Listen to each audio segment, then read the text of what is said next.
हाँ तो मेरे क्लास 12th वाले स्टूडेंट्स, किसी ने क्या खूब कहा है कि आंखों में तो नींद बहुत है पर सोना नहीं है। कि आंखों में तो नींद बहुत है पर सोना नहीं है।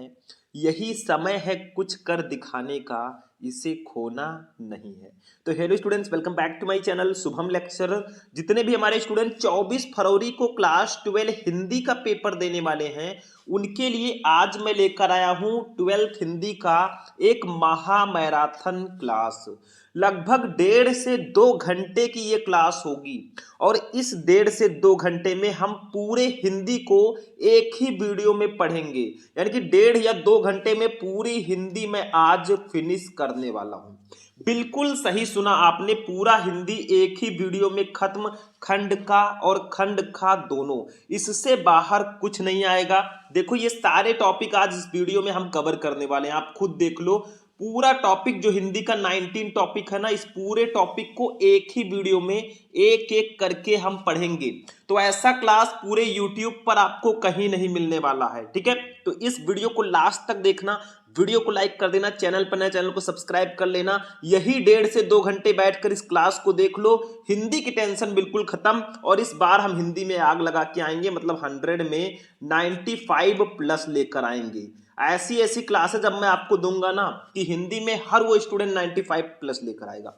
इससे बाहर कुछ नहीं आने वाला। देखिए हम क्या क्या पढ़ेंगे उसको मैं बता देता हूं।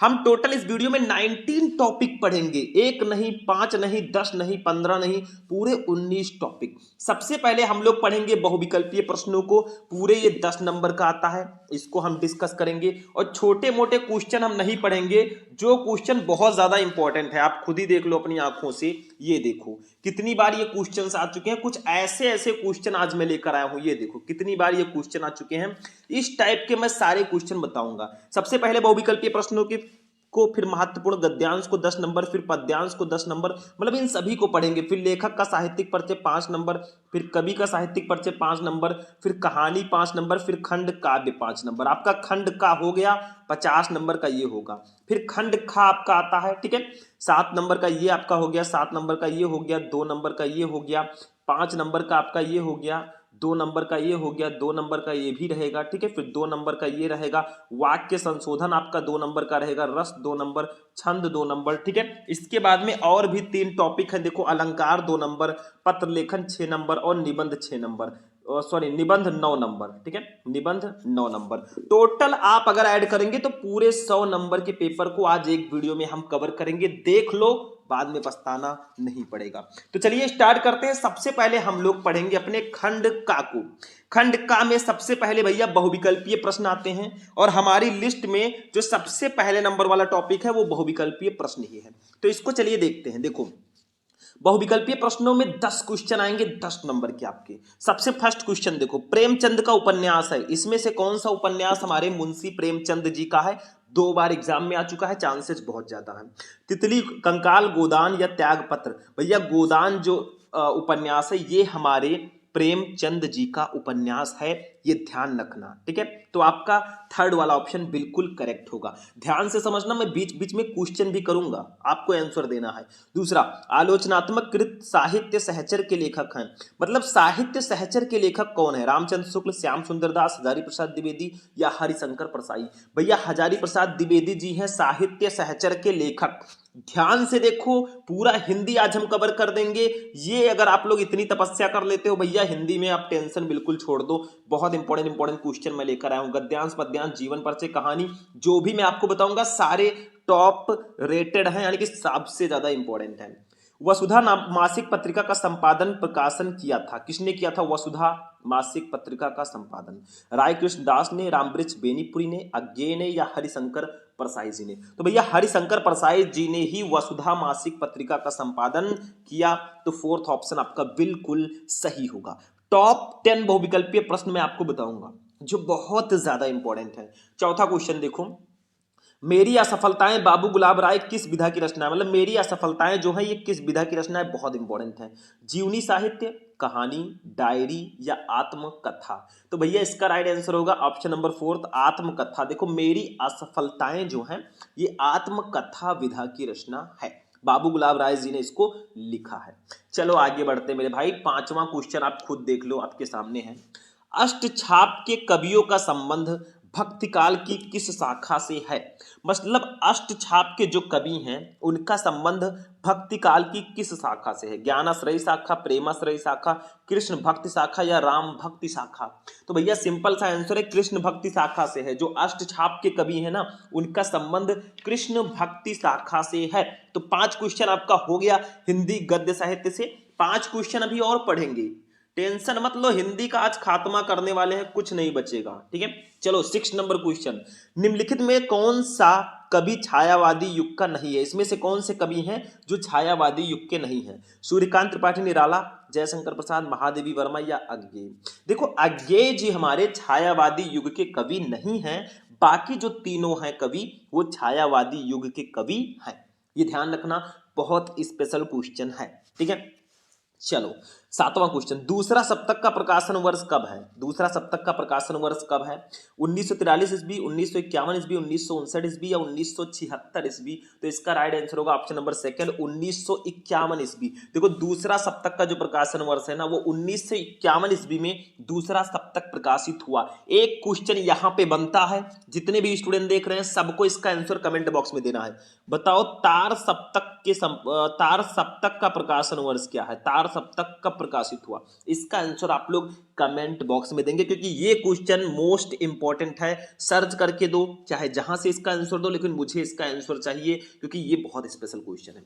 चलो 8वां क्वेश्चन देखते हैं, अज्ञेय द्वारा संपादित सप्तकों की संख्या कितनी है? मतलब हमारे अज्ञेय जी जो हैं, सच्चिदानंद, हीरानंद, वात्स्यायन, अज्ञेय, इनके द्वारा कितने सप्तक संपादित हो चुके हैं? 1 2 3 4, 1 2 3 4। तो इसका राइट आंसर होगा 4। देखो अज्ञेय जी ने टोटल 4 सप्तकों को संपादित किया है, ठीक है। तो आपका 4th ऑप्शन बिल्कुल करेक्ट होगा।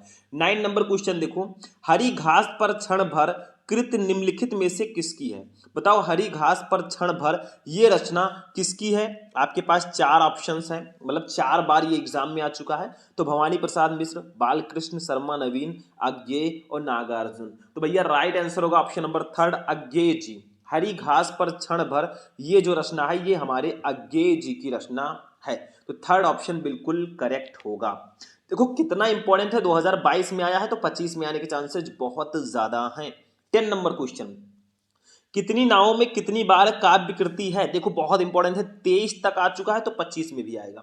सच्चिदानंद, हीरानंद, वात्स्यायन अज्ञेय की, हरिवंश राय बच्चन की, गिरिजा कुमार माथुर की या सुमित्रा नंदन पंत की? तो इसका राइट आंसर होगा अज्ञेय जी की। देखो कितनी नावों में कितनी बार, ये जो काव्य है ना, ये सच्चिदानंद, हीरानंद, वात्स्यायन अज्ञेय जी की रचना है। तो देखो टॉप 10 जो बहुविकल्पीय प्रश्न थे वो हमने पढ़ लिया। अभी तो एक टॉपिक हुआ है, अभी तो पार्टी शुरू हुई है, हमें टोटल 19 टॉपिक पढ़ने हैं। सोचो अभी एक टॉपिक हुआ है, 8 मिनट हो गया, 19 टॉपिक पढ़ने में कितना समय लगेगा? टाइम कुछ भी लग जाए, लेकिन इस बार हम आग लगा के आएंगे।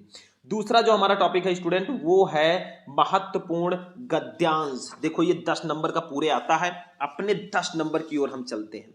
देखो कुछ इस टाइप का आपको गद्यांश दिया जाएगा, ध्यान से समझो। ये आपको यहां से यहां तक गद्यांश दिया गया, 2 बार ये भी आ चुका है तो 25 में भी आने के चांसेस हैं। उसके बाद में 5 क्वेश्चन इसके नीचे दिए जाएंगे, पांचों का आंसर आपको लिखना है। देखो इसको सॉल्व कैसे करना है, कैसे कॉपी में लिखना है, वो तो मैं आपको आगे बताऊंगा ही, सब मैंने लिखा है। लेकिन हम पहले इस क्वेश्चन को पढ़कर इसका आंसर ढूंढते हैं, क्योंकि हमें एग्जाम में जब हम जाएंगे देने, तो हमें जो पेपर मिलेगा ना उसमें क्वेश्चन ही रहेगा, आंसर नहीं दिया जाएगा। तो देखो पढ़ते हैं इसको। भूमि का निर्माण देवों ने किया है, वो अनंत काल से है। उसके भौतिक रूप, सौंदर्य और समृद्धि के प्रति सचेत होना हमारा आवश्यक कर्तव्य है। भूमि के पार्थिव स्वरूप के प्रति हम जितने अधिक जागरूक होंगे, उतनी ही हमारी राष्ट्रीयता बलवती हो सकेगी। ये पृथ्वी सच्चे अर्थों में समस्त राष्ट्रीय विचारधाराओं की जननी है। जो राष्ट्रीयता पृथ्वी के साथ नहीं जुड़ी वो निर्मूल होती है। राष्ट्रीयता की जड़ें पृथ्वी में जितनी गहरी होंगी, उतनी ही राष्ट्रीय भावों का अंकुर पल्लवित होगा। इसलिए पृथ्वी के भौतिक रूप स्वरूप की आद्योपांत जानकारी प्राप्त करना, उसकी सुंदरता, उपयोगिता और महिमा को पहचानना आवश्यक धर्म है। अब अगर कोई पूछे बेटा ये किस पार्ट से लिया गया है, तो आप लोग इसमें ट्रिक ढूंढो। देखो क्या आया है, यहाँ पे राष्ट्रीयता आ गई, ठीक है। राष्ट्र राष्ट्र राष्ट्र, ये देखो राष्ट्रीय आ गया। यहाँ पे राष्ट्रीयता है, यहाँ पे राष्ट्रीयता है, यहाँ पे राष्ट्रीय है, यानी कि ये राष्ट्र का स्वरूप चैप्टर का गद्यांश है। ट्रिक देखो, एक कीवर्ड से आपने पहचान लिया कि ये किस पाठ का गद्यांश है। ये राष्ट्र का स्वरूप चैप्टर का गद्यांश है और इसके लेखक हैं डॉक्टर वासुदेव शरण अग्रवाल जी।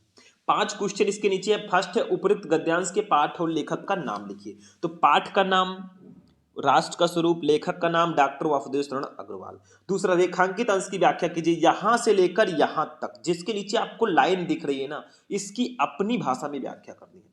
व्याख्या का मतलब थोड़ा बहुत एक्सचेंज करके आप लोग लिख दोगे, नंबर आपको मिल जाएगा, नो टेंशन जब तक है हम, ठीक है। तो ऐसे मैं अभी बताऊंगा कैसे लिखना है। तीसरा, राष्ट्र भूमि के प्रति हमारा आवश्यक कर्तव्य क्या है, मतलब हमारे राष्ट्र भूमि के प्रति हमारा आवश्यक कर्तव्य क्या है। तो देखो यहां पे लिखा है, कहाँ है, देखो राष्ट्र भूमि के प्रति, ये देखो उसके भौतिक स्वरूप, भौतिक रूप, सौंदर्य और समृद्धि के प्रति सचेत होना हमारा आवश्यक कर्तव्य है। इतना अगर आप लोग लिख दोगे बेटा ना, 2 नंबर कोई काट ही नहीं सकता। यहां से उठाकर यहां तक लिख दो। गद्यांश की यही खासियत है कि ये बहुत इजी हो जाता है, क्योंकि इसमें आंसर आपको गद्यांश में ही दिया रहता है। चौथा, किस प्रकार की राष्ट्रीयता को लेखक ने निर्मूल कहा है, तो सीधा सीधा आंसर लिखा, ये देखो, जो राष्ट्रीयता पृथ्वी के साथ नहीं जुड़ी हो वो निर्मूल होती है। बस इतना उठाकर यहां से यहां तक लिख दो, नंबर आपका कंप्लीट है मेरे भाई, कोई काट ही नहीं सकता।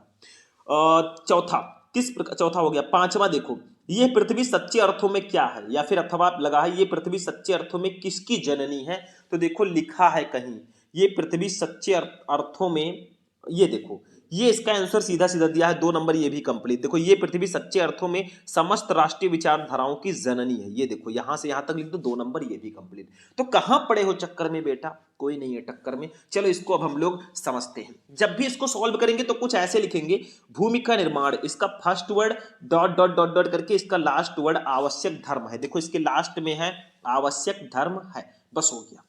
अब एक एक क्वेश्चन का हम आंसर देते हैं। सबसे फर्स्ट क्वेश्चन है, उपयुक्त गद्यांश के पाठ और लेखक का नाम लिखिए। इसको मैं नीचे करता हूं और हम लिखते हैं। देखो पाठ और लेखक का नाम हमें लिखना है, क्लियर। देखो पाठ का नाम मैंने बता दिया राष्ट्र का स्वरूप, लेखक का नाम डॉक्टर वासुदेव शरण अग्रवाल। तो कुछ संदर्भ के रूप में हम लिखेंगे, थोड़ा इस तरह से लिखोगे तो आपको नंबर मिलने के चांसेस बहुत ज्यादा हैं।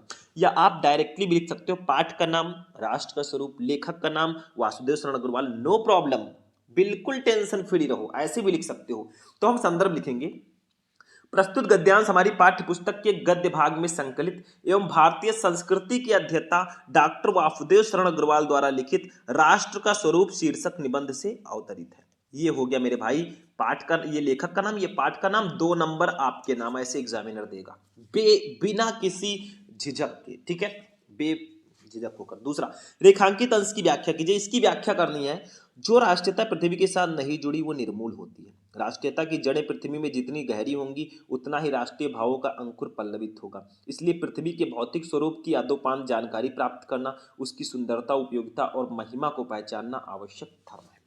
तो इसको कुछ चेंज वेंज करके अपने स्टाइल से लिखेंगे, थोड़ा बहुत चेंज कर देना, नंबर दे दिया जाएगा। देखो डॉक्टर वासुदेव शरण अग्रवाल के अनुसार राष्ट्रीयता और पृथ्वी का संबंध अटूट और अनिवार्य रूप से आवश्यक है। इसलिए पृथ्वी के साथ राष्ट्रीयता का संबंध अथवा आधार जितना अधिक मजबूत होगा उतना ही अधिक राष्ट्रीय भावनाओं का विकास भी संभव होगा। जिस राष्ट्रीयता का संबंध पृथ्वी के साथ नहीं होगा वो राष्ट्रीयता निराधार होती है। इस दृष्टि से प्रत्येक व्यक्ति का ये परम आवश्यक कर्तव्य एवं धर्म है कि वो पृथ्वी के भौतिक स्वरूप से पूरी तरह से परिचित रहे, साथ ही उसके सौंदर्य, उपयोगिता एवं महत्व को भी अधिकाधिक जानकारी रखे।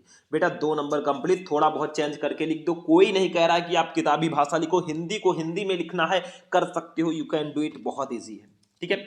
चलो ये दूसरा क्वेश्चन भी हमारा हो गया, इसको भी हम हटाना चाहेंगे और अपने तीसरे वाले क्वेश्चन का आंसर देखेंगे। देखो क्वेश्चन हमारा है कि राष्ट्रभूमि के प्रति हमारा आवश्यक कर्तव्य क्या है। तो देखो मैंने बताया था उसके भौतिक रूप, सौंदर्य और समृद्धि के प्रति सचेत होना हमारा आवश्यक कर्तव्य है, तो ऐसे लिख देंगे, राष्ट्रभूमि के प्रति हमारा आवश्यक कर्तव्य यह है कि हम अपनी इस भूमि के रूप, सुंदरता और समृद्धि के प्रति सचेत रहें और किसी भी दशा में इस भूमि के रूप एवं सौंदर्य आदि को विकृत ना होने दे। बेटा 2 नंबर ऐसे एग्जामिनर देगा, बिल्कुल फ्री के 2 नंबर आपको मिल जाएंगे, नो टेंशन जब तक है आपका भाई शुभम, मैं कहता रहता हूं हम हैं तो क्या गम है, ठीक है प्यारे।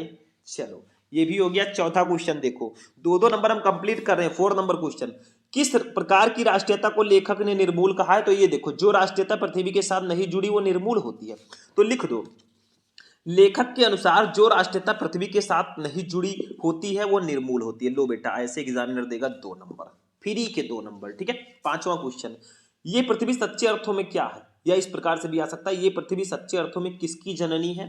तो ये देखो, ये पृथ्वी सच्चे अर्थों में समस्त राष्ट्रीय विचारधाराओं की जननी है। तो लो बेटा 2 नंबर ये भी, ये पृथ्वी सच्चे अर्थों में समस्त राष्ट्रीय विचारधाराओं की जननी है।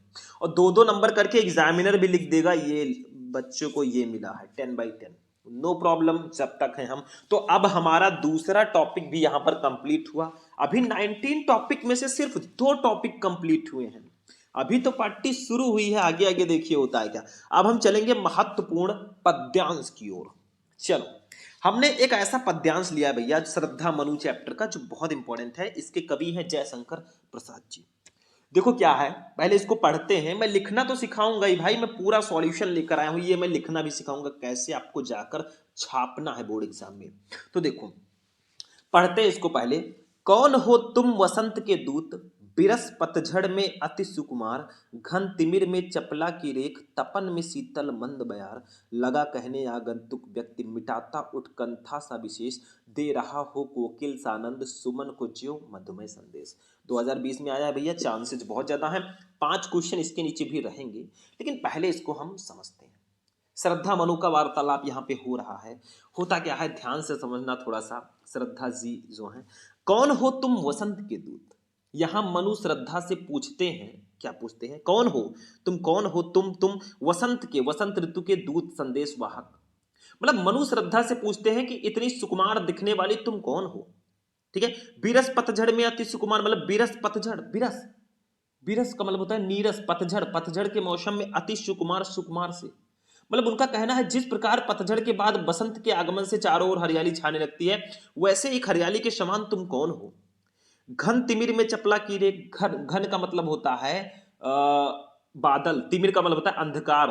तो अंधकार, इस घोर अंधकार बादल में चपला की रेख, चपला का मतलब बिजली की रेख, रेखा के समान, तपन में शीतल मंद बयार, तपन का मतलब गर्मी में शीतल, शीतलता प्रदान करने वाली, मंद बयार, मंद मंद चलने वाली वायु तुम कौन हो। इनका कहना है कि घन तिमिर में चपला की रेख, मतलब तुम काले बादलों के मध्य घनघोर अंधकार में बिजली की चमक बनकर आई हो, तपन में शीतल मंद बयार, और इस गर्मी में, इस प्रचंड गर्मी में शीतलता प्रदान करने वाली तुम कौन हो। आखिर तुम कौन हो। ठीक है, वो पूछते हैं मनु जो है श्रद्धा से पूछते हैं। आगे देखो, अब श्रद्धा जी उनकी आकांक्षाओं को, उनके उत्सुकता को मिटाते हुए कहती हैं, लगा कहने आगंतुक व्यक्ति।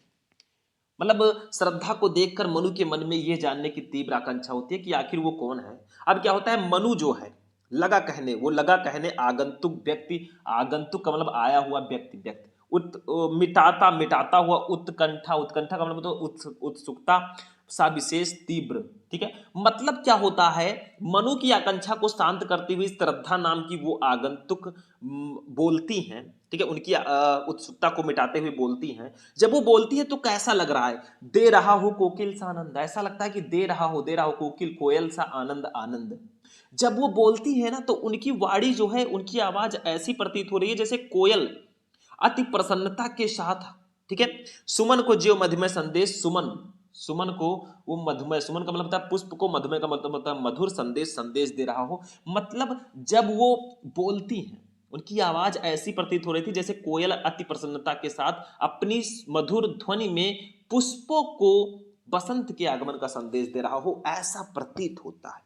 ठीक है, अब इसके नीचे क्वेश्चंस देखो। फर्स्ट है, उपयुक्त पद्यांश के शीर्षक और कवि का नाम लिखिए। यानी कि आपको संदर्भ लिखना है भैया। शीर्षक का नाम है श्रद्धा मनु, कवि का नाम है जयशंकर प्रसाद। दूसरा, रेखांकित अंश की व्याख्या कीजिए। इसकी व्याख्या करनी है, घन तिमिर में चपला की रेख, तपन में शीतल मंद बयार, इसकी आपको व्याख्या करनी है, मैं बताता हूं अभी। तीसरा, आगंतुक व्यक्ति से किसकी ओर संदेश किया गया है भैया। तो आगंतुक व्यक्ति शब्दों के माध्यम से मनु की ओर संकेत किया गया, मतलब मनु जो है उनको आगंतुक व्यक्ति बताया गया है। पांचवा, पद्यांश में किसकी उत्कंठा मिटाने की बात की गई है। तो पद्यांश में श्रद्धा के द्वारा मनु की उत्कंठा मिटाने की बात की गई है। देखो, आप पद्यांश को तब सॉल्व कर पाओगे अच्छे से जब इसका आपको हिंदी मीनिंग थोड़ा बहुत पता होगा, क्योंकि ये गद्यांश नहीं है कि आप ढूंढ ढूंढ के हिंदी मीनिंग निकाल लोगे। ठीक है, जब पता होगा तभी कर पाओगे। पांचवा, पद्यांश में किन पात्रों के बीच संवाद हो रहा है। तो पद्यांश में मनु और श्रद्धा के बीच संवाद हो रहा है। बस हो गया मेरे भाई। अब एक एक का हम लोग आंसर देते हैं। जब इसको सॉल्व करो तो सबसे पहले वही सेम प्रोसेस, कौन हो डॉट डॉट करके फंदेश, देखो कौन हो तुम डॉट डॉट करके मधुमेह संदेश। क्वेश्चन नंबर 1 हमारा है, उपयुक्त पद्यांश के शीर्षक और कवि का नाम लिखिए भैया। तो शीर्षक और कवि का नाम हम संदर्भ, एज अ संदर्भ लिखेंगे। तो संदर्भ हेडिंग डालेंगे, लिखेंगे प्रस्तुत पद्यांश श्री जयशंकर प्रसाद के कामायनी महाकाव्य से हमारी पाठ्य पुस्तक के पद्य भाग में संकलित श्रद्धा मनु शीर्षक कविता से अवतरित है। यानी कि देखो ये हमारा हो गया शीर्षक का नाम, ये हो गया हमारे कवि का नाम, ये कामायनी से मतलब लिया गया है। 2 नंबर आपके नाम ऐसे एग्जामिनर देगा अगर ऐसे लिख कर आओगे तो। ठीक है, दूसरा क्वेश्चन, रेखांकित अंश की व्याख्या कीजिए। मतलब घन तिमिर में चपला की रेख, तपन में शीतल मंद बयार, इसकी व्याख्या करनी है। तो देखो क्या है, ध्यान से ऐसे हेडिंग डालेंगे, रेखांकित अंश की व्याख्या लिखेंगे।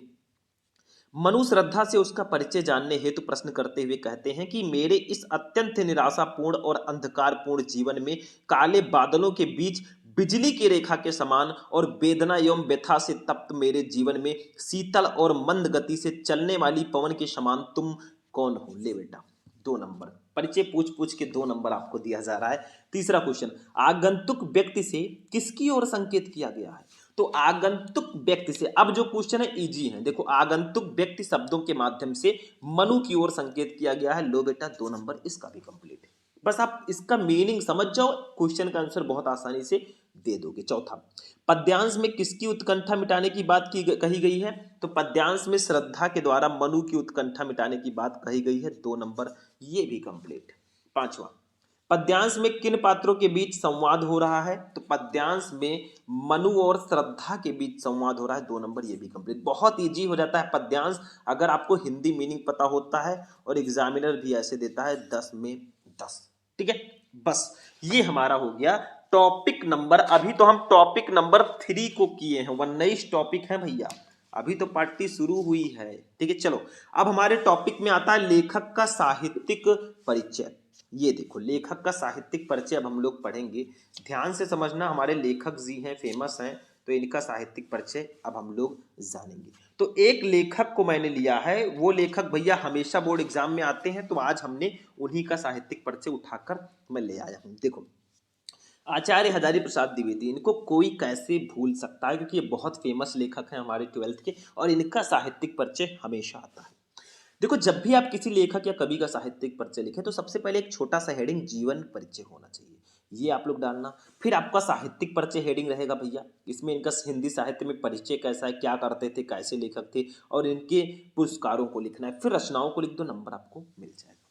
तो जीवन परिचय एक छोटा सा लिखेंगे, इनका जन्म, जन्मस्थान, थोड़ी सी इच्छा और इनकी मृत्यु, बस। देखो आप एक बॉक्स बनाकर भी इसको लिख सकते हैं, कोई दिक्कत नहीं होगी। देखो हिंदी के श्रेष्ठ निबंधकार आचार्य हजारी प्रसाद द्विवेदी का जन्म सन 1907 ईस्वी में बलिया जिले के दूबे का छपरा नामक ग्राम में हुआ था। ये बहुत इंपॉर्टेंट लाइन है। इनके पिता श्री अनमोल द्विवेदी ज्योतिष और संस्कृत के प्रकांड विद्वान थे।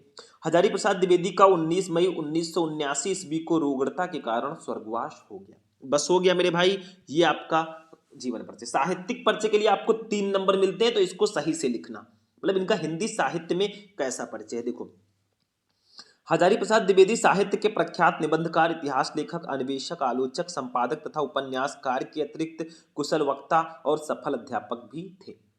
वे मौलिक चिंतक, भारतीय संस्कृति और इतिहास के मर्मज्ञ, बंगला तथा संस्कृत के प्रकांड विद्वान थे।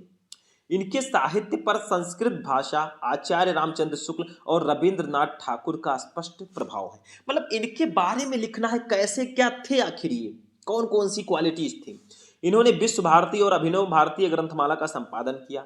इन्होंने नित्य प्रति के जीवन की गतिविधियों और अनुभूतियों की मार्मिकता के साथ चित्रण किया है। ये हिंदी ललित निबंध लेखकों में अग्रगण्य हैं। द्विवेदी जी की साहित्य सेवा को डीलिट, पद्म भूषण और मंगला प्रसाद पारितोषिक से सम्मानित किया गया। मतलब डीलिट की उपाधि इनको मिली, पद्म भूषण मिला और मंगला प्रसाद पारितोषिक मिला भैया। या ऐसे अगर साहित्यिक परिचय लिखोगे 3 नंबर एग्जामिनर आपको देगा, क्योंकि 3 नंबर आपको साहित्यिक परिचय का ही मिलता है। तो कुछ ऐसे आप लोग लिखकर आना। रचनाएं देखें, इनकी प्रमुख रचनाएं निम्न है, जैसे निबंध संग्रह में अशोक के फूल, कुटज, विचार प्रवाह, विचार और वितर्क, आलोक पर्व, कल्पलता, ये इनकी निबंध है। आलोचना साहित्य में सूरदास, कालिदास की लालित योजना, कबीर, साहित्य सहचर, साहित्य का मर्म, ये इनकी आलोचनाएं हैं। इतिहास में हिंदी साहित्य की भूमिका, हिंदी साहित्य का आदिकाल और हिंदी साहित्य, ये इनके इतिहास है। उपन्यास में बाण भट्ट की आत्मकथा, चारुचंद्र लेख, पुनर्नवा और रामदास का पोथा। संपादन में इन्होंने नाथ सिद्धों की वाणियां, संक्षिप्त, पृथ्वीराज रासो, संदेश रासक। अनुदित रचनाओं में प्रबंध चिंतामणि, पुरातन प्रबंध संग्रह, प्रबंध कोश, विश्व परिचय, लाल कनेर, संदेश रासक। अब आप कहेंगे सर जी इतनी रचनाएं लिखना जरूरी है तभी हमें 2 नंबर मिलेंगे? नहीं बेटा, ये जरूरी नहीं है। आप लोग निबंध लिख दो, आलोचना लिख दो, इतिहास लिख दो और उपन्यास लिख दो, बहुत है इतना, बहुत ज्यादा बड़ा लिखने की जरूरत नहीं है। 2 नंबर रचनाओं का, टोटल आपको 5 नंबर ऐसे मिलेगा। ठीक है, तो ये हमारा था टॉपिक नंबर 4। ठीक है, अब चलते हैं 5 नंबर, ये भी कंप्लीट। अब कवि का साहित्यिक परिचय देख लेते हैं मेरे भाई। कवि का, जैसे लेखक का हमने देखा वैसे कवि का भी देखना पड़ेगा, तो हम देखते हैं अब कवि का साहित्यिक परिचय। और कवियों में हमने रखा है अपने प्यारे कवि मैथिली शरण गुप्त जी को। राष्ट्र कवि भी इनको बोला जाता है क्योंकि ये बहुत फेमस कवि हैं। ठीक है, चलो मैथिली शरण गुप्त जी, सेम वही प्रोसेस, पहले जीवन परिचय, फिर साहित्यिक परिचय और फिर आपको रचनाएं लिखना है। तो जीवन परिचय हम लोग पहले लिखते हैं। देखो, राष्ट्र कवि मैथिली शरण गुप्त का जन्म सन 1886 ईस्वी में चिरगांव जिला झांसी में हुआ था। इनके पिता का नाम सेठ रामचरण गुप्त था। सेठ रामचरण गुप्त स्वयं एक अच्छे कवि थे। घर पर ही इनकी शिक्षा का प्रबंध किया गया, जहां इन्होंने अंग्रेजी, संस्कृत और हिंदी का अध्ययन किया। जीवन के अंतिम क्षणों तक ये निरंतर साहित्य सृजन करते रहे और 12 दिसंबर 1964 ईस्वी को मां भारती का ये महान साधक पंचत्व में विलीन हो गया। आखिर वो दिन आ ही गया जो सबका आना है, और 12 दिसंबर 1964 को इनकी मृत्यु हो गई। ठीक है, समझ में आया? चलो साहित्यिक परिचय देखो, 3 नंबर इसके लिए मिलेगा। देखो, गुप्त जी का झुकाव गीत काव्य की ओर था और राष्ट्र प्रेम इनकी कविता का प्रमुख स्वर रहा। इनके काव्य में भारतीय संस्कृति का प्रेरणाप्रद चित्रण हुआ है।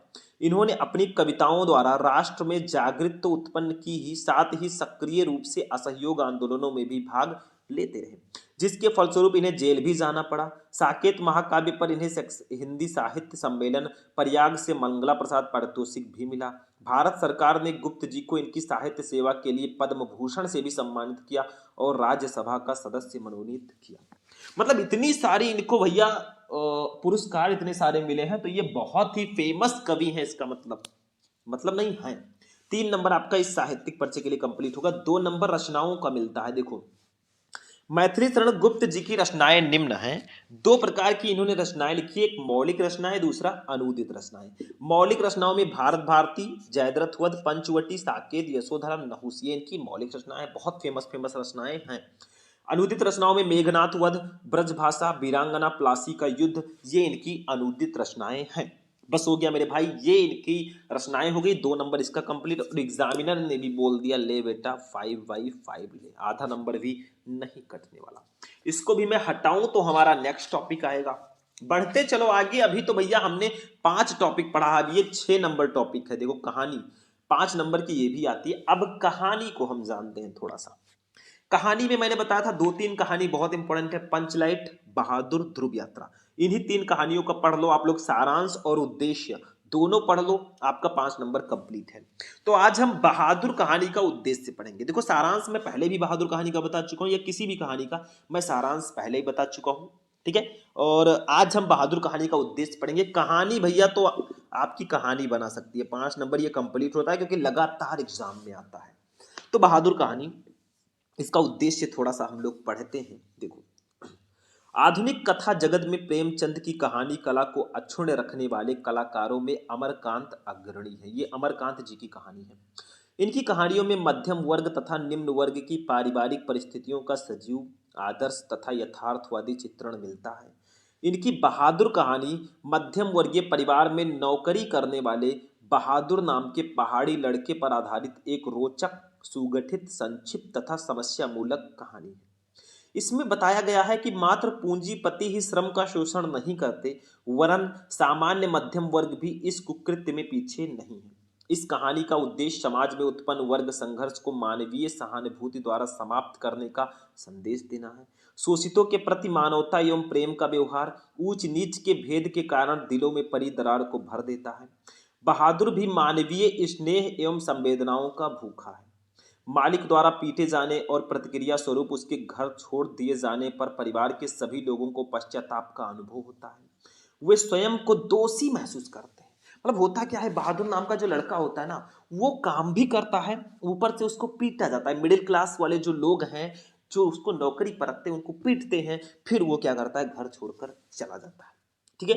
फिर सभी लोग बहुत पश्चाताप करते हैं, वो स्वयं को दोषी महसूस करते हैं कि मैं दोषी हूं, मैंने अपराध किया, मैंने दोष किया है। ठीक है। धनी और निर्धन का वर्ग भेद मानवीय भावनाएं ही कम कर सकती हैं। लेखक का मुख्य उद्देश्य दोनों के हृदयों का परिवर्तन है और सबके प्रति सहानुभूतिपूर्ण व्यवहार बनाए रखने का संदेश देना। लगभग 70 से 80 वर्ड में ये कहानी मैंने लिख दी और आपका भैया 5 नंबर मैंने कंप्लीट करा दिया। लेकिन मैं यही कहना चाहूंगा कि आप बहादुर कहानी, पंचलाइट कहानी और ध्रुव यात्रा कहानी, इन तीनों का सारांश और उद्देश्य से पढ़ लो मेरे भाई, कोई काट ही नहीं सकता, आपका नंबर बिल्कुल फिक्स है। या लाठी कहानी, पंच ध्रुव यात्रा की जगह पर आप लाठी को भी पढ़ सकते हो, नो प्रॉब्लम। ठीक है, कोई प्रॉब्लम नहीं।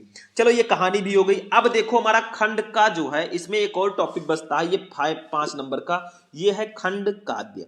देखो खंड काव्य को मैं यहां पे नहीं बताने वाला हूं, यही एक टॉपिक है, क्योंकि ये जिला वाइज होता है। जैसे आप यूपी के किस जिले से हैं, सारे जिले में टॉपिक सेम होते हैं, सिर्फ खंड काव्य थोड़ा अलग अलग होता है।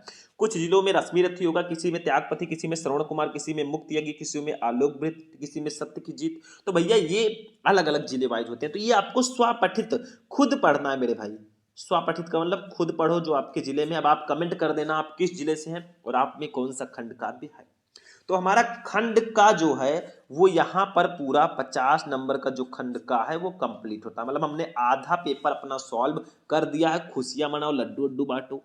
ठीक है, और वीडियो को लाइक कर दो इसी खुशी में। अभी आधा पूरा, आधा और हम पढ़ेंगे। देखो हमने 10 नंबर का ये पढ़ा, 10 20 10 30 5 35 5 40 5 45 5 50 नंबर हमारा कंप्लीट। अब यहां से हमारा खंड खा स्टार्ट होता है। टॉपिक नंबर 8 है ये। 7 नंबर का सबसे पहले संस्कृत गद्यांश रहेगा खंड खा में। तो चलिए देखते हैं भाई, कहां पड़े हो चक्कर में, मैंने बताया था ना कोई नहीं है टक्कर में। तो चलो खंड खा पे हम लोग आ चुके हैं। देखो ध्यान से, खंड खा में सबसे पहले आपको संस्कृत का एक गद्यांश दिया जाएगा। 7 नंबर का पूरे ये रहेगा। कुछ चैप्टर्स मैंने बताए थे, जैसे संस्कृत भाषा या महत्वम, पंचशील सिद्धांत, महामना, मालवीय, जातक कथा, ये सब कुछ मोस्ट इंपॉर्टेंट चैप्टर हैं जो मैंने आपको बताया था कि इनके आप लोग पढ़ लेना। और इसके नीचे 5 क्वेश्चन रहेंगे, सॉरी 5 क्वेश्चन नहीं रहेंगे, ये दूसरी तरह से। देखो ये आपको दिया गया और ये जो मैं लेकर आया हूँ बहुत इंपॉर्टेंट है। 2014 16 17 18 19 23 में आ चुका है, तो 25 में आ सकता है। ये संस्कृत भाषा या महत्वम चैप्टर का एक गद्यांश है। आपको करना क्या है, इसको पहचानना है। देखो पहले इसका संदर्भ लिखना है, ये किस पार्ट से, फिर हिंदी में अनुवाद कर देना है। तो चलो हम करते हैं थोड़ा सा इसका हिंदी में अनुवाद और समझते हैं। देखो क्या है, पहले हम हिंदी में अनुवाद करना सिखा देते हैं, फिर लिखना सिखाएंगे। देखो, धन्योऽयं, धन्य है भारत देशा, भारत देश, यत्र जहां समुल्ल सत, मतलब मनुष्यों के पवित्र मनों को, जनमानस पावनी, मतलब जनमानस पावनी, मतलब जनमानस लोगों के मनों को पावनी, प्रसन्न करने वाली। ठीक है, भव्य भावोद भावनी, भव्य भावों को उत्पन्न करने वाली, शब्द संदोह प्रसवनी, शब्द राशि को जन्म देने वाली, सुर भारती देववाड़ी सुशोभित है। मतलब धन्य है ये भारत देश जहां मनुष्यों के पवित्र मनों को प्रसन्न करने वाली, उच्च भावों को उत्पन्न करने वाली, शब्द राशि को जन्म देने वाली देववाड़ी संस्कृत सुशोभित है। देखो देववाड़ी, संस्कृत को देववाड़ी बताया जाता है कि हमारे जो देवतागण है ना वो संस्कृत में बातें करते थे। आगे देखो, विद्यमानेषु विद्यमान, ठीक है, सब निखिलेष्वपि, सभी निखिलेश्व वार्डमयेषु, यानी कि समस्त साहित्यों में, अस्य इसका वार्डमयम साहित्य सर्वश्रेष्ठम सर्वश्रेष्ठ, सुसंपन्नम सुसंपन्न च वर्तते है। मतलब विद्यमान समस्त साहित्यों में इसका साहित्य सर्वश्रेष्ठ एवं सुसमृद्ध है। यमेव भाषा, ये भाषा संस्कृत नामना, संस्कृत नाम से लोके संसार में प्रथिता अस्ति, प्रसिद्ध है। और यही भाषा संसार में संस्कृत के नाम से भी प्रसिद्ध है। अस्माकम रामायण, हमारा रामायण, महाभारत महाभारत आद्य ऐतिहासिक ग्रंथ, आद्य ऐतिहासिक ग्रंथ, चत्वारो वेद, चारों वेद, सर्वा उपनिषदा, सभी उपनिषद, अष्टादश पुराण, 18 पुराण। ठीक है, अन्यांचा अन्य चा महाकाव्य नाट्यादीन मतलब महाकाव्य और नाटक आदि अस्यामेव इसी भाषा में लिखितान संत लिखे गए हैं। मतलब कहा जा रहा है कि हमारे रामायण महाभारत आदि ऐतिहासिक ग्रंथ, चारों वेद, सारे उपनिषद, 18 पुराण तथा अन्य महाकाव्य नाटक आदि इसी भाषा में लिखे गए हैं, संस्कृत भाषा में ही वो लिखे गए हैं। ठीक है, यमेव भाषा, इस भाषा को सर्वसाम आर्य भाषाणाम, सभी आर्य भाषाओं की जननीत जननी मन्यते माना जाता है भाषा तत्व विधि भाषा विज्ञानियों द्वारा। यानी कि भाषा विज्ञानियों ने इसी भाषा को सारी आर्य भाषाओं की जननी माना है। संस्कृतस्य गौरवम, संस्कृत का गौरव। ठीक है, बहुविध ज्ञानाश्रयत्वम, इसके अंदर अनेक प्रकार के ज्ञान का होना, व्यापकत्वम और उसकी व्यापकता, ना चाना नहीं, कश्याप किसी के दृष्टेर विषय मतलब उसके दृष्टि से छिपी नहीं है। मतलब संस्कृत का गौरव, उसमें अनेक प्रकार के ज्ञान का होना तथा उसकी व्यापकता किसी की दृष्टि से छिपी नहीं है। संस्कृतस्य गौरवमेव, संस्कृत के गौरव को दृष्ट पथ मानिए ध्यान में रखते हुए सम्यगुक्ताचार्य परवरेण दंडिना, यानी कि आचार्य दंडी जी ने ठीक ही कहा। मतलब संस्कृत के गौरव को ध्यान में रखकर ही आचार्य श्रेष्ठ दंडी ने ठीक ही कहा है। संस्कृतम, संस्कृत नाम नाम दैवी दैवी दिव्यवाणी। ठीक है, वाग्य वाख्याता विख्यात है महर्षि भी महर्षियों द्वारा। मतलब संस्कृत को महर्षियों ने दिव्यवाणी यानी कि देवताओं की भाषा कहा है। अब देखो इसको जब हम सॉल्व करेंगे, बहुत प्यारे तरीके से इसको सॉल्व करेंगे, कुछ करना नहीं है, इसमें आपको संदर्भ लिखना होता है और हिंदी में अनुवाद करना होता है। तो पहले ऐसे लिखेंगे धन्योयम डॉट डॉट डॉट डॉट करके, इसका जो लास्ट वर्ड है महर्षि भा, देखो वाग्य वाख्याता महर्षि भा ऐसे लिख देंगे। फिर ऐसे लिखेंगे संदर्भ। ठीक है, संदर्भ लिख देंगे। तो संदर्भ में सिर्फ पाठ का नाम लिखना, इसमें लेखक नहीं होते। देखो प्रस्तुत गद्यांश हमारी पाठ्य पुस्तक के संस्कृत भाग में संकलित संस्कृत भाषा या महत्वम नामक पाठ से अवतरित है। ये पाठ का नाम हो गया भैया। आपको 2 नंबर इसी का मिलता है, 5 नंबर आपको इसका मिलेगा जो अनुवाद है। मैंने हिंदी अनुवाद बता दिया है, अब मैंने लिखा है उसको मैं पढ़ते हुए चलता हूं, आप लोग नोट कर लेना या स्क्रीनशॉट ले लेना। देखो ये भारत देश धन्य है जहां मनुष्यों के पवित्र मनों को प्रसन्न करने वाली, उच्च भावों को उत्पन्न करने वाली, शब्द राशि को जन्म देने वाली देववाणी संस्कृत सुशोभित है। वर्तमान काल में विद्यमान समस्त साहित्यों में इसका साहित्य सर्वश्रेष्ठ एवं सुसमृद्ध है। यही भाषा संसार में संस्कृत के नाम से भी प्रसिद्ध है। हमारे रामायण महाभारत आदि ऐतिहासिक ग्रंथ, चारों वेद, सारे उपनिषद, 18 पुराण तथा अन्य महाकाव्य नाटक आदि इसी भाषा में लिखे गए हैं। भाषा विज्ञानियों ने इसी भाषा को सारी आर्य भाषाओं की जननी माना है। संस्कृत का गौरव, उसमें अनेक प्रकार के ज्ञान का होना तथा उसकी व्यापकता किसी की दृष्टि से छिपी नहीं है। संस्कृत के गौरव को ध्यान में रखकर ही आचार्य दंडी श्रेष्ठ ने ठीक ही कहा है। संस्कृत को महर्षियों ने दिव्य वाणी यानी कि देवताओं की वाणी कहा है। ऐसा कहा जाता है कि जो संस्कृत है ना, ये दिव्य वाणी है, मतलब देवताओं की वाणी है। देवतागण जो हमारे हैं वो संस्कृत में ही बातें किया करते थे, ऐसा माना जाता है, ऐसा लिखा है। ठीक है, तो 5 नंबर इसका, यानी कि टोटल 5 नंबर इसका, 2 संदर्भ का 7/7 आपको मिलेगा। बस ऐसे लिखकर चले आना मेरे भाई, नो टेंशन। मैं कहता रहता हूं कि अभी तो शुरुआत है, आगे आगे देखिए होता है क्या। कभी भी खुद को परफेक्ट मत समझो, कोई भी इस दुनिया में परफेक्ट नहीं है। आपको हमेशा कुछ ना कुछ जानने की इच्छा आपके अंदर होनी चाहिए। इच्छा नहीं रहेगी तो आप में और रोबोट में क्या फर्क रह जाएगा, फीलिंग होनी चाहिए। चलो अब चलते हैं अपने महत्वपूर्ण, इसको मैं हटाता हूं और हमारे इसमें जो हमारा नेक्स्ट टॉपिक है मेरे भाई, वो है संस्कृत पद्यांश का। ये 7वां 8वां 9वां, ये 9वां टॉपिक है मेरे भाई। संस्कृत पद्यांश 7 नंबर का ये भी आता है और ये 100% फिक्स होता है। आप लोग, एक चैप्टर है सुभाषित रत्नानी, उस चैप्टर के सारे श्लोक पढ़ लो। बाकी जो चैप्टर है उसमें भी एक एक श्लोक दिया गया है, उसको पढ़ लो भैया। आपका 7 नंबर कोई काट ही नहीं सकता, आप लिख कर ले लो मेरे से। तो चलो पढ़ते हैं। संस्कृत पद्यांश में मैंने एक ऐसे श्लोक को रखा है भाई, जो रखना बनता है, बहुत इंपॉर्टेंट है। ये हमारे संस्कृत का बहुत महत्वपूर्ण श्लोक है, सुभाषित रत्नानी चैप्टर का 7 नंबर का आता है। देखो 2014, 17, 19, 23 में आ चुका है, 25 में आएगा। और इस चैप्टर के जितने भी श्लोक हैं सबको पढ़ लेना, किसी को छोड़ना नहीं है। जब तक तोड़ेंगे नहीं भाई तब तक छोड़ेंगे नहीं। चलो जब इसको सॉल्व करो, परोक्षे कार्य हंतारम प्रत्यक्षे प्रिय वादिनम वर्जेता दृश्यम मित्रम विस्कुंभम पयोमुखम। मतलब परोक्षे कार्य हंतारम, जो पीठ पीछे काम बिगाड़ने वाला, प्रत्यक्षे प्रिय वादिनम, और सामने मीठा बोलने वाला हो, वर्ज एता दृश्यम, ऐसे मित्रम, ऐसे मित्र को उसी प्रकार त्याग दो जैसे विस्कुंभम पयोमुखम, जैसे विष से भरे घड़े को त्याग देते हैं जिसके ऊपरी भाग में दूध लगा हो, उसी तरह उस ऐसे मित्र को त्याग दो जो आपके सामने मीठा मीठा बोले, मेरा भाई है, मेरा मित्र है, और पीठ पीछे आपकी बुराई करता हो। ऐसे मित्र को त्याग दो मेरे भाई, नहीं तो बाद में पछताना पड़ेगा। तो परोक्षे कार्य हंतरम डॉट डॉट डॉट डॉट करके पयोमुखम ऐसे लिख देना, और सबसे पहले संदर्भ लिखना, क्योंकि इसका भी संदर्भ के साथ हिंदी में अनुवाद करना होता है। तो संदर्भ लिखेंगे, प्रस्तुत पद्यांश या श्लोक हमारी पाठ्य पुस्तक के संस्कृत भाग में संकलित सुभाषित रत्नावली नामक पाठ से अवतरित है। 2 नंबर आपका इसका कंप्लीट हो जाएगा बस इतना सा लिखने पर। अनुवाद देखो, अनुवाद में लिखेंगे, जो पीठ पीछे काम बिगाड़ने वाला हो पर सामने मीठा बोलने वाला हो, ऐसे मित्र को उसी प्रकार छोड़ देना चाहिए जिस प्रकार विष से भरे घड़े को जिसके ऊपरी भाग में दूध हो उसको छोड़ दिया जाता है। ऐसे मित्र को त्याग दो मेरे भाई, यही मित्र आगे चलकर आपको प्रॉब्लम दे सकते हैं, ये ध्यान रखना।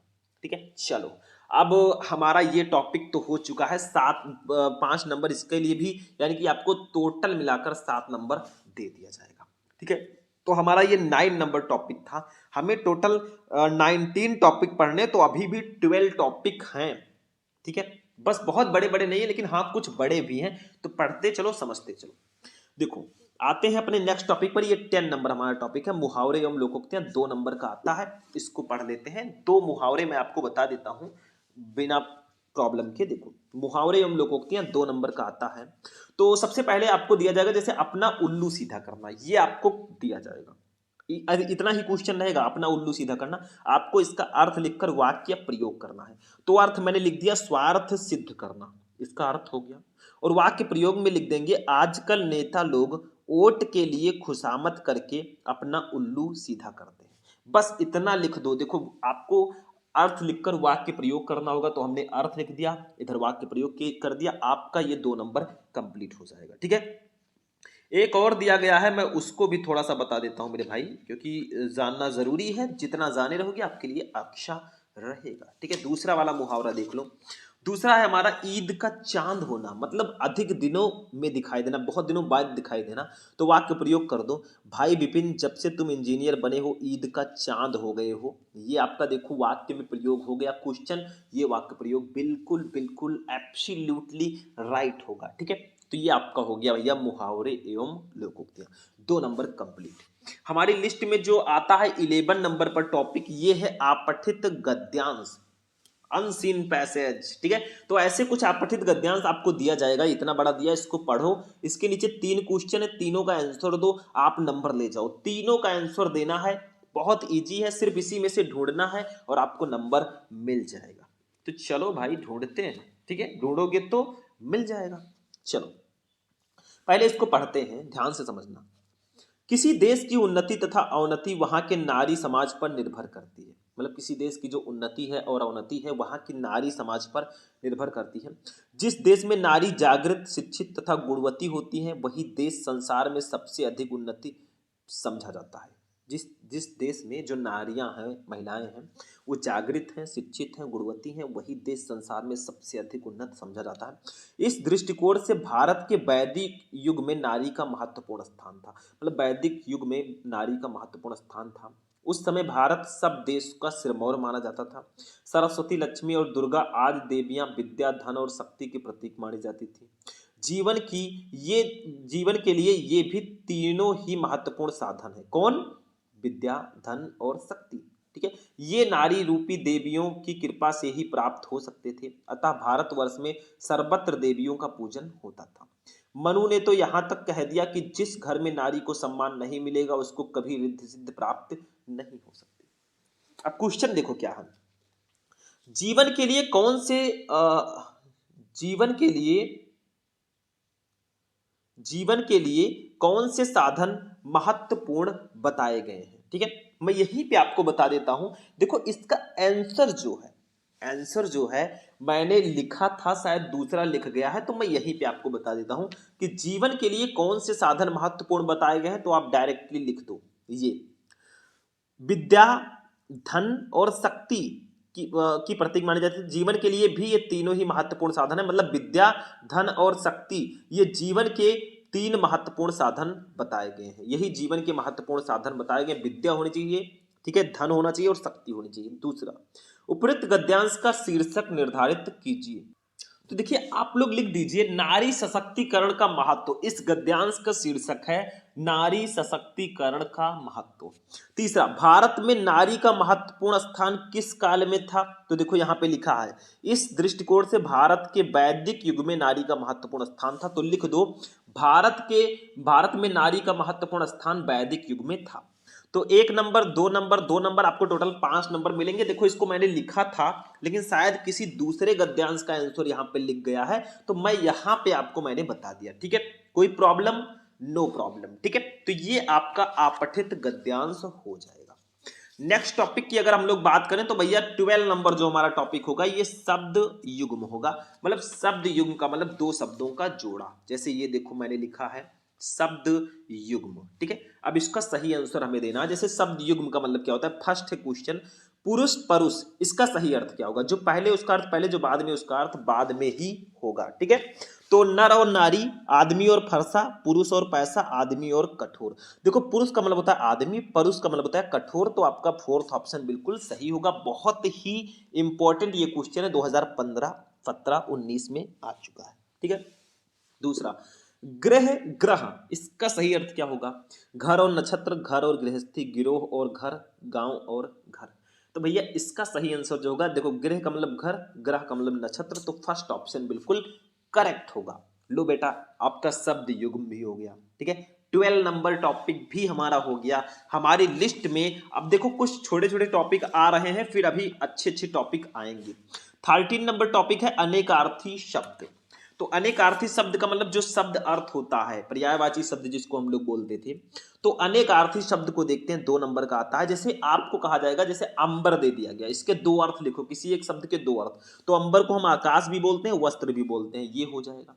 कर, कर को हम ओला, हाथ, टैक्स, किरण, कार्य, करने का आदेश और हाथी का सूंड, ये सब बोलते हैं हम कर को। देखो मैंने कई बता दिया, आपको 2 ही लिखना है, ठीक है। 2 नंबर आपका ये भी कंप्लीट हो जाएगा। जो सबसे ज्यादा पूछे जाते हैं वो मैं लेकर आया हूं।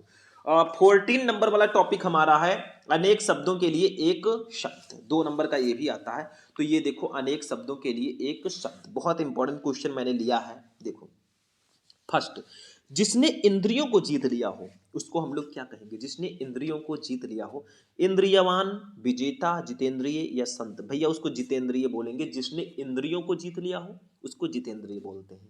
दूसरा, जीवित रहने की उत्कट इच्छा, इसको क्या बोलते हैं? जिजीविषा, जीवन, जीवनी शक्ति या महत्वाकांक्षा, भैया उसको जिजीविषा बोलते हैं। जीने की उत्कृष्ट इच्छा जिसके अंदर है ना, उसको जिजीविषा बोला जाता है। सिंपल सा फंडा है, नो टेंशन जब तक है हम, ठीक है। हो गया आपका ये भी क्वेश्चन। समझो, चीजों को समझोगे तो ज्यादा बेटर रहेगा आपके लिए, ठीक है, नहीं तो प्रॉब्लम में आ जाओगे। तो ये आपका 2 नंबर कंप्लीट हो गया। वाक्य संशोधन हमारा एक टॉपिक आएगा। ये टॉपिक नंबर हमारा 13, 14, 15 टॉपिक है। ये 15 नंबर टॉपिक है, इसको समझते हैं, ठीक है। इसके बाद के जो आपके कितने टॉपिक हैं? 4 टॉपिक होंगे शायद। रस, छंद, अलंकार और भी हैं, ठीक है। तो अभी मैं बताऊंगा सबको, टेंशन बिल्कुल मत लेना, ठीक है। तो देखो वाक्य संशोधन में क्या होता है, इसमें वाक्य दिया जाएगा, उसमें कुछ गलतियां भी दी जाएंगी, आपको सही करके उसको लिखना होगा, ठीक है। चलो कैसे सही करेंगे देखते हैं। मैं अनेकों बार दिल्ली जा चुका हूं, ये गलत है। मैं अनेक बार दिल्ली जा चुका हूं, ये सही है। बस ऐसे सही करके लिख देना है। दूसरा, सीता ने पुस्तक लिखा, ये गलत है क्योंकि ये लेडीज है, तो सीता ने पुस्तक लिखी ये सही है। बस यही सही करके लिखना है, नंबर आपको मिल जाएगा पूरा का पूरा, ठीक है, सारा का सारा। अब देखिए हम 16 नंबर अपने टॉपिक पे चलते हैं। शायद आपके 20 टॉपिक थे, मैंने 19 बताया, कोई बात नहीं, 20 टॉपिक है। तो अब हम चलेंगे अपने 16 नंबर टॉपिक पे, ठीक है। चलो रस, रस हमारा टॉपिक है, तो हम एक रस को ले लेते हैं, हास्य रस। देखो रस, छंद, अलंकार, जो ये 6 नंबर के टॉपिक होते हैं ना, इनको मैंने एक ही वीडियो में आपको पढ़ा रखा है, जाकर आप लोग देखना जरूर से। 15 से 20 मिनट का वीडियो होगा। रस, छंद, अलंकार तीनों एक वीडियो में जाकर देख लोगे, ट्रिक से मैंने बताया है, आपका भैया वहीं पे 6 नंबर कंप्लीट हो जाएगा। लेकिन इसमें मैं हास्य रस को लेकर आया हूं, देख लो। हास्य रस का स्थायी भाव हास है। जब हास नामक स्थायी भाव विभाव अनुभव और संचारी भाव से संयोग करता है तो हास्य रस कहलाता है। बस ऐसे लिख दो आप परिभाषा। करुण रस का पूछा जाए तो करुण रस का स्थायी भाव शोक है। जब शोक नामक स्थायी भाव विभाव अनुभव और संचारी भाव से संयोग करता है तो करुण रस कहलाता है। बस ऐसे लिख दो। उदाहरण देखो हास्य रस का, नाना वाहन नाना वेशा, विहसे शिव समाज निज देखा, को मुखहीन विपुल मुख काहू, बिन पद कर को बहुपद बाहू। बस आपको परिभाषा और उदाहरण लिखना है, 2 नंबर ऐसे एग्जामिनर भी लिख देगा। ठीक है। दूसरा टॉपिक हमारा है, देखो 17 नंबर टॉपिक है छंद। रस के बाद छंद आता है, तो हम लोग छंद में हमने लिया है दोहा को। दोहा हम जानेंगे। देखो दोहा को हम समझते हैं, थोड़ा सा ध्यान से समझना, क्योंकि ये टॉपिक ही इतना ज्यादा खास है, लफ्जों में तो मैं बता नहीं सकता कितना स्पेशल टॉपिक है। तो देखो दोहा अर्ध सम्मात्रिक छंद है, इसमें 4 चरण होते हैं। इसके पहले और तीसरे चरण में 13-13 मात्राएं होंगी तथा दूसरे और चौथे चरण में 11-11 मात्राएं होती हैं। मतलब दोहा अर्ध सम्मात्रिक छंद होता है, इसमें 4 चरण होगा। इसके पहले और तीसरे चरण में 13-13 मात्राएं और दूसरे तथा चौथे चरण में 11-11 मात्राएं होती हैं। उदाहरण देख लो मेरे भाई, उदाहरण देखो समझ में आ जाएगा। जैसे मेरी भव बाधा हरो, ये पहला चरण है। राधा नागर सोई, दूसरा चरण। जातन की झाई परे, तीसरा चरण। श्याम हरिद्युत हुई, चौथा चरण। तो देखो पहले और तीसरे में 13-13 मात्रा है, दूसरे और चौथे में 11-11। तो देखो 2 इसका हो जाएगा क्योंकि माँ पर एक का मात्रा है, 2 2 4 1 5 1 6 2 8 2 10 1 11 2 13 मात्राएं इसकी हो गई। पहले और तीसरे में भी 13 होंगी, तो 2 1 3 1 4 2 6 2 8 2 10 1 11 और 2 13 इसकी भी हो जाएंगी। दूसरे और चौथे में 11-11, तो देखिए 2 2 4 2 6 1 7 1 8 2 10 1 11 हो गई। और चौथे में भी 11, तो इसका 2 ले लेंगे, 2 1 3 1 4 1 5 1 6 1 7 1 8 2 10 और 1 11। ठीक है, ये छोटी ई रहेगा शायद, ये 11 हो गया। ठीक है, बस हो गया मेरे भाई, यही आपका उदाहरण हो जाएगा। मेरी भव बाधा हरो, राधा नागर सोई, जैतन की झाई परे, श्याम हरिद्युत हुई। तो यहाँ पे पहले और तीसरे चरण में 13-13 मात्राएं, दूसरे और चौथे चरण में 11-11 मात्राएं, ये आपका हो जाएगा दोहा। बस इतना लिख दो, नंबर मिल जाएगा। अपना नेक्स्ट टॉपिक देखेंगे भैया, टॉपिक नंबर 18 है हमारा। 18 टॉपिक अलंकार है। अलंकार है ये 18 वाला टॉपिक है। टोटल 20 टॉपिक थे, मैंने आपको सिर्फ शायद 19 टॉपिक बताए थे, लेकिन 20 है। तो अलंकार में मैंने उपमा अलंकार को ले रखा है, इसको पढ़ेंगे। अलंकार वैसे बहुत सारे हैं और मैंने आपको बताया कि मैंने इन सबको एक ही वीडियो में पढ़ा रखा है, जाकर जरूर देखना। तो उपमा अलंकार पढ़ते हैं। देखो जब किन्हीं दो वस्तुओं के गुण, आकृति, स्वभाव आदि में समानता दिखाया जाए या दो भिन्न वस्तुओं की तुलना की जाए, वहां उपमा अलंकार होता है।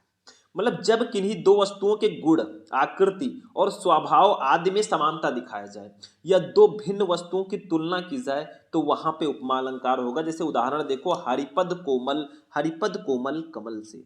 मतलब हरिपद, हरि जी का पैर कोमल, कोमल है कमल से, कमल के समान कोमल है। हरि जी का पैर कमल के समान कोमल है। स्पष्टीकरण लिख देना छोटा सा। देखो यहाँ पे उपमेय हरिपद है, उपमान कमल है, साधारण धर्म कोमल है, वाचक शब्द से है।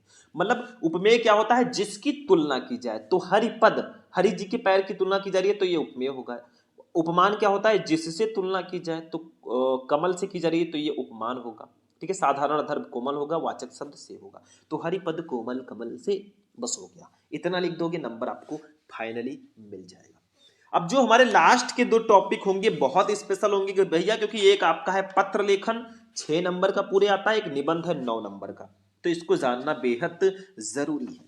तो हम पहले पत्र लेखन को समझते हैं। ये देखो आपके सामने एक टॉपिक है, बहुत फेमस है कि बढ़ते हुए संक्रामक रोग की रोकथाम के लिए मुख्य चिकित्सा अधिकारी को एक प्रार्थना पत्र लिखो।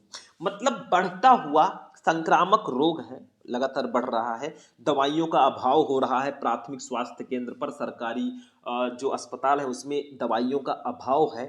ठीक है, तो उससे उसको लेकर आपको मुख्य चिकित्सा अधिकारी को एक पत्र लिखना है। तो हम कुछ ऐसे लिखेंगे, देखो सेवा में लिखेंगे, फिर मुख्य चिकित्सा अधिकारी गोंडा। जैसे हम मान लो गोंडा से, तो हमने गोंडा लिख दिया, आप एड्रेस कुछ भी लिख सकते हैं। तो सेवा में मुख्य चिकित्सा अधिकारी गोंडा, ये मैंने लिख दिया। फिर विषय लिखिए, आप किस विषय पर पत्र लिख रहे हैं। तो प्राथमिक स्वास्थ्य केंद्र पर संक्रामक बीमारियों की दवाइयों का अभाव, दवाइयों का अभाव है तभी तो संक्रामक रोग बढ़ रहा है, रुक नहीं रहा है। ठीक है, तो ये लिख देंगे। फिर हम लिखेंगे महोदय। देखो इनको आप एक लाइन से लिखिएगा तो दिखने में पत्र अच्छा लगेगा। महोदय लिखकर अपनी जितनी दुख कथा है सब इसमें सुना देना है। देखो कैसे सुनाएंगे। मैं आपका ध्यान क्षेत्र के प्राथमिक स्वास्थ्य केंद्र संक्रामक बीमारियों से बचाव के लिए इस्तेमाल की जाने वाली जरूरी दवाइयों की कमी की ओर आकर्षित कराना चाहता हूँ। पूरे क्षेत्र में हैजा, डेंगू ज्वर, मलेरिया, टीबी तथा पीत ज्वर जैसे संक्रामक रोग अपने चरम बिंदु पर हैं। इस कारण प्राथमिक स्वास्थ्य केंद्र पर पीड़ितों की संख्या निरंतर बढ़ रही है, लेकिन आवश्यक दवाइयों के अभाव में डॉक्टर उचित इलाज नहीं कर पा रहे हैं। वही डॉक्टरों द्वारा पीड़ितों को इलाज हेतु बाहर से लिखी जा रही दवाइयां इतने ऊंचे मूल्य पर मिल रही हैं जो आम जन की पहुंच से बाहर है। इस कारण पीड़ितों की संख्या में कमी नहीं आ पा रही है। मतलब भैया जो दवाई मिल रही है सरकारी अस्पताल में बहुत महंगे महंगे दवाइयां हैं जो एक नॉर्मल एक आम आदमी जो होता है, ठीक है, वो दवाई नहीं परचेज कर सकता। इसीलिए आप सरकारी अस्पताल में दवाई उपलब्ध कराने की कृपा करें। नीचे लिख दो, अतः आपसे अनुरोध है कि इस मामले को संज्ञान में लेते हुए यथाशीघ्र समुचित दवाइयों को उपलब्ध कराने का कष्ट करें ताकि पीड़ितों को भी जरूरी इलाज समय पर मिल सके और समय रहते स्वास्थ्य लाभ उठा सके। लास्ट में लिख देना है आपको धन्यवाद सहित दिनांक लिख देना। ऐसे दिनांक मत डालना, भौदिये काखा गा लिख देना। आपका पत्र बिल्कुल तैयार है, रेडी है। 6 नंबर आपका एग्जामिनर भी ऐसे रेडी कर देगा। ठीक है, बस आपको सेवा में जिसको लिख रहे हैं पत्र वो लिख देना, विषय किस विषय पर लिख रहे हैं वो लिख देना, महोदय करके अपनी सारी दुख कथा आप सुना देना, फिर अनुरोध थोड़ा सा कर देना, लास्ट में धन्यवाद सहित दिनांक और भौदिये लिखकर अपना काम तमाम कर देना। कुछ है नहीं इसमें, बस चीजों को समझना सीखो। ये हमारा 19 नंबर टॉपिक था। इसके बाद में हमारा इकलौता टॉपिक बचेगा, पूरे 9 नंबर का ये टॉपिक है। इनका नाम है, प्यार से हम इनको बोलते हैं भैया निबंध। ये देखो इसको हम समझते हैं। तो निबंध आज मैं जो लेकर आया हूं भैया एक नई समस्या नहीं है, ये बहुत पुरानी समस्या है। भ्रष्टाचार कारण और निवारण, इस पर मैं निबंध आज आपको लिखना सिखाऊंगा। निबंध जब भी आप लिखें 9 नंबर अगर आपको प्राप्त करना है ना, तो भैया इसका हेडिंग बहुत अच्छे से लिखना है। जैसे देखो सबसे पहले रूपरेखा लिखो कि आखिर आप कौन कौन सा हेडिंग डालने वाले हो। तो हम प्रस्तावना पहले हेडिंग डालेंगे, फिर भ्रष्टाचार का अर्थ, भ्रष्टाचार के कारण, सरकारी न्याय तंत्र में शिथिलता, प्रशासन में भ्रष्टाचार, भ्रष्टाचार का समाधान, फिर उपसंहार डालेंगे। मतलब रूपरेखा में हम ये लिखते हैं कौन कौन सा हेडिंग डाला है। पहला प्रस्तावना, लास्ट में उपसंहार जरूर रहेगा। देखो 7-8 हेडिंग, मैंने 7 हेडिंग यहाँ पे डाले हैं, आपको कम से कम 5 हेडिंग में इसको मिनिमम लिखना है। तो प्रस्तावना सबसे पहले लिखो कि आखिर भ्रष्टाचार है क्या। देखो ध्यान से समझना, इंपॉर्टेंट है टॉपिक। देखो भ्रष्टाचार देश की संपत्ति का आपराधिक दुरुपयोग है। भ्रष्टाचार का अर्थ है भ्रष्ट आचरण, अर्थात नैतिकता और कानून के विरुद्ध आचरण। जब व्यक्ति को ना तो अंदर की लज्जा या धर्माधर्म का ज्ञान रहता है और ना बाहर का डर रहता है, तो वो संसार में जघन्य से जघन्य पाप कर सकता है, अपने देश, जाति व समाज को बड़ी से बड़ी हानि पहुंचा सकता है और मानवता को भी कलंकित कर सकता है। दुर्भाग्य से आज भारत इस भ्रष्टाचारी सहस्त्रों मुख वाले दानों के जबड़े में फंसकर तेजी से विनाश की ओर बढ़ रहा है। देखो ऐसे तो आपने लिख दिया, लेकिन मैं ये कहना चाहूंगा कोई जरूरी नहीं है आप सेम लिखें, आप थोड़ा बहुत चेंज करके भी लिख सकते हैं। किताबी भाषा बिल्कुल लिखना जरूरी नहीं है कि आप रट लो। दूसरा हमारा रूपरेखा में जो हेडिंग रहेगा वो है भ्रष्टाचार का अर्थ। तो लिखेंगे भ्रष्टाचार का अर्थ, हेडिंग डालेंगे, लिखेंगे भ्रष्टाचार शब्द भ्रष्ट एवं आचार 2 शब्दों से मिलकर बना है। भ्रष्ट का अर्थ है बिगड़ा हुआ तथा आचार का अर्थ है आचरण या व्यवहार। इस प्रकार भ्रष्टाचार का अर्थ हुआ भ्रष्ट आचरण या बिगड़ा हुआ व्यवहार। समाज में विभिन्न स्तरों और क्षेत्रों में कार्यरत व्यक्तियों से जिस निष्ठा एवं ईमानदारी की अपेक्षा की जाती है उसका ना होना ही भ्रष्टाचार है। मोटे तौर पर घूस लेना, पक्षपात करना, सार्वजनिक धन एवं संपत्ति का दुरुपयोग करना तथा स्वेच्छानुसार किसी को भी नियम विरुद्ध लाभ या हानि पहुंचाना आदि भ्रष्टाचार कहलाते हैं। बस ऐसे लिख दो। रूपरेखा में तीसरा हेडिंग हमारा है भ्रष्टाचार के कारण। तो हम ऐसे लिखेंगे भ्रष्टाचार के कारण क्या है, आखिर वो रीजन क्या है जिससे भ्रष्टाचार फैल रहा है। तो भ्रष्टाचार की समस्या से छोटे बड़े सरकारी तथा गैर सरकारी सभी व्यक्ति पीड़ित हैं। इसलिए सरकारी, संस्थागत एवं व्यक्तिगत स्तर पर इसके कारणों को जानने का प्रयास किया जाना चाहिए। प्रायः देखा गया है कि राष्ट्रीय आपदा एवं संघर्ष के अवसर पर हमारे जीवन में श्रेष्ठ मूल्यों जैसे एकता, त्याग, बलिदान इत्यादि की भावनाएं विद्यमान रहती हैं। स्वतंत्रता संघर्ष के समय हमारे समाज में भी नैतिक स्तर ऊंचा था। सभी स्वार्थ एवं वर्ग भेद मिटाकर देश के लिए कुछ कर गुजरने को तत्पर थे। किंतु स्वतंत्रता के बाद देश के नैतिक और चारित्रिक स्तर में गिरावट आई। उपभोग के साधनों के लिए अधिक से अधिक धन की आवश्यकता होती है, इसलिए किसी भी प्रकार धन एकत्रित करना ही मनुष्य का उद्देश्य होता गया। विद्यालय और परिवार अपने सदस्यों को नैतिकता सिखाने में असमर्थ हो गए। इसी कारण देश व समाज में भ्रष्ट वातावरण व्याप्त होता गया। ऐसे हेडिंग डाल डाल के प्यार से लिखना, नंबर भी एग्जामिनर आपको बहुत प्यार से देगा।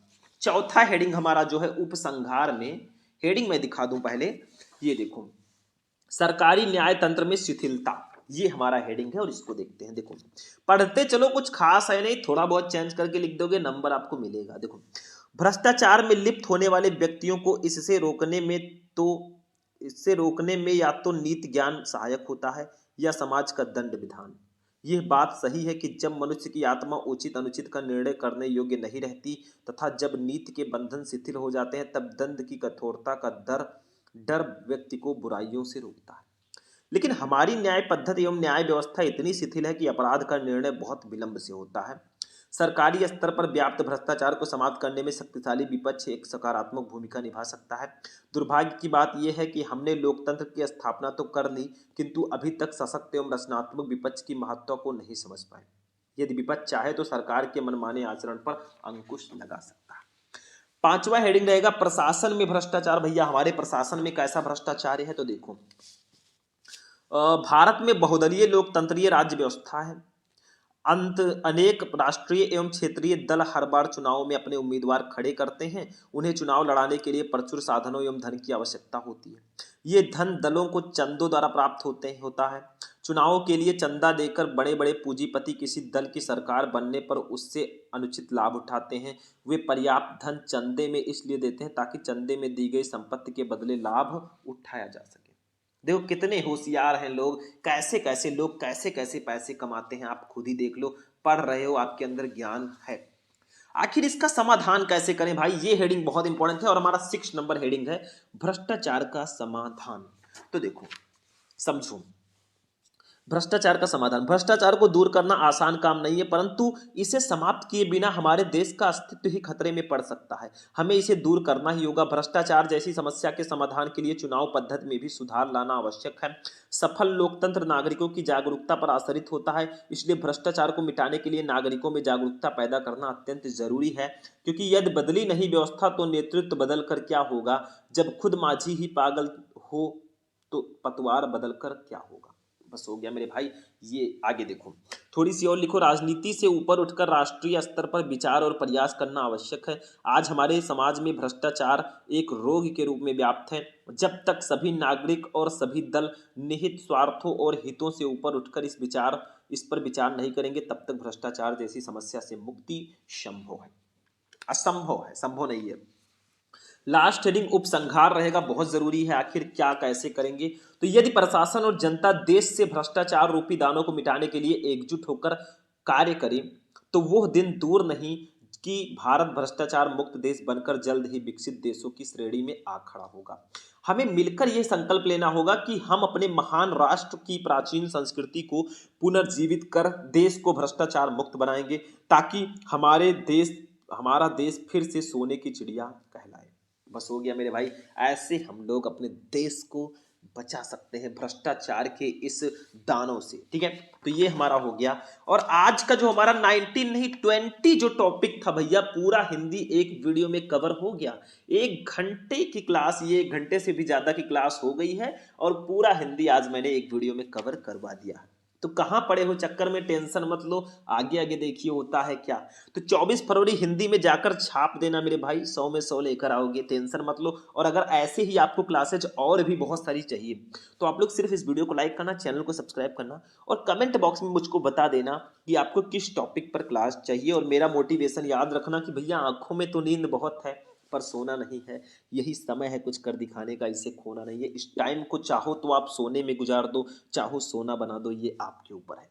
तो चलिए हम चलते हैं, आपसे अलविदा लेते हैं, मिलेंगे फिर नेक्स्ट वीडियो में। तब तक के लिए जय हिंद।